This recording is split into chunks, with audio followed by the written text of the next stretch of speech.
Kembali sampai Indonesia Malam, saudara, akibat kemarau panjang, Sungai Gabus di Blora, Jawa Tengah mengering hingga dasar sungai terlihat retak dan mengeras. Padahal sungai itu merupakan sumber utama mengairi lahan pertanian warga seluas 300 hektar. Kemarau panjang membuat bendung Sungai Gabus di Kabupaten Blora, Jawa Tengah mengering. Sungai yang berfungsi sebagai irigasi pertanian ini tampak retak-retak dan mengeras. Kabid Sumber Daya Air, Dinas Pekerjaan Umum dan Perumahan Rakyat Kabupaten Blora mengatakan Sungai Gabus berfungsi mengairi lahan pertanian seluas 300 hektar.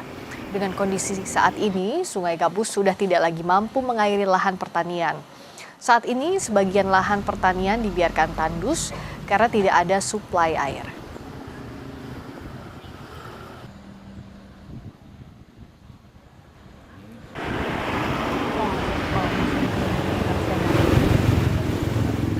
Mulai dari Kelurahan Jetis sampai ke Buluroto.